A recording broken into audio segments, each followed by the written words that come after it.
험난한 과정을 거쳐 대한민국을 찾은 탈북자들은 남북의 다른 언어 때문에 어려움을 겪습니다. 탈북자들은 교회에 출석을 해도 우리가 보통 보는 성경을 이해 못하기 일쑤인데요. 그런 고충을 덜어주기 위해 북한말 성경을 펴낸 선교단체들도 있습니다. 탈북자들이 가장 호응을 보인 북한말 성경은 어떤 책인지 김가은 기자가 취재했습니다.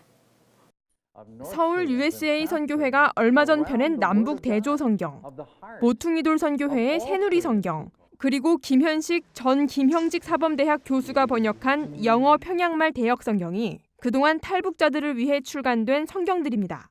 남북 대조 성경은 말 그대로 우리가 읽는 성경과 북한말로 된 성경을 대조해서 읽을 수 있도록 편집한 성경이고, 새누리 성경은 모퉁이돌 선교회가 탈북자 출신 목사들의 도움을 얻어 번역한 북한말 성경입니다. 김현식 교수의 영어 대조 성경은 북한말을 만드는 데 주도적인 역할을 한 학자가 번역했다는 점, 그리고 영어를 동시에 공부할 수 있다는 점이 장점입니다. 이 세 가지 성경 말고도 북한의 조선 기독교도 연맹이 펴낸 조선어 성경도 서울 USA 선교회 발간으로 국내에서 구할 수 있습니다. 시간의 순서에 따라 말씀을 배열한 것이 특징입니다. 이 네 가지 성경을 11명의 탈북자들에게 보여주며 어떤 성경이 가장 읽기 쉬운지를 물었습니다. 10대부터 30대 초반까지의 젊은 층은 조선어 성경, 김현식 교수가 번역한 영한 대조 성경, 그리고 남북 대조 성경의 순으로 선호도를 보였습니다. 조선어 성경은 성경을 시간의 흐름에 따라 이해할 수 있다는 점에서, 김현식 교수의 영한 대조 성경은 일단 얇고 영어 공부도 할 수 있다는 점에서 선택을 받았습니다. 괜찮, 좋은 말씀이다 했는데 영어도 그럼 이 영어로 어떻게 표현됐지? 잠깐 볼 수 있는데 그때 여기 옆에 있다면은 편안하거든요.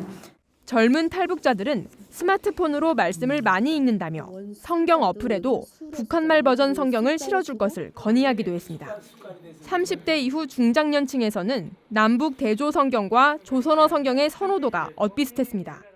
말씀이다, 그다음에 성경이다 할 때 좀 부담감 같은 게 좀 있지 않을까 싶거든요. 차라리 그냥 이스라엘 유대는 역사다 그렇게 했을 때 오히려 좀 거부감이 좀 낮지 않겠나. 설문결과 전 세대에 걸쳐 연대기식으로 나열된 성경의 선호도가 높은 것으로 나타났습니다.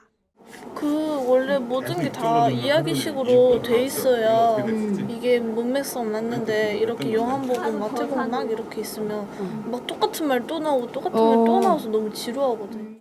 또 탈북자들이 우리말에 적응하고자 하는 의지가 생각보다 높은 것으로 드러났습니다.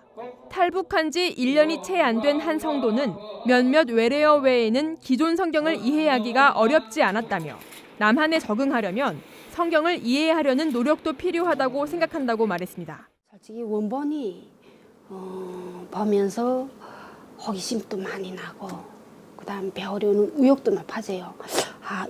이 말은 무슨 말이지 하고 그다음에 목사님들과 많이 전화로라도 물어보고 그러게 되거든요. 근데 솔직히 크게 어려운 부분이 없어요. 지나친 북한말 번역에 대한 지적도 있었습니다. 응답자 대부분은 김현식 교수 번역 성경에서 은혜 대신 쓰인 은정이란 단어에 대해 은정은 사람에 대한 개념이고 은혜는 그보다 더 넓은 하나님에 대한 개념이라며 은정이 대신 쓰일 수 없다고 반응했습니다. 설문 과정에서 대다수의 탈북자들은 단어 하나하나나 번역의 차이에는 별로 관심을 보이지 않았습니다. 대신 시간순 배열이나 주석의 유무 등 내용을 이해하기에 수월한 성경에 더 관심을 보였습니다. 그리고 너무 두꺼우면 휴대하기 부담스럽다는 반응까지 우리와 크게 다를 바 없는 모습이었습니다. CGN 투데이 김가은입니다.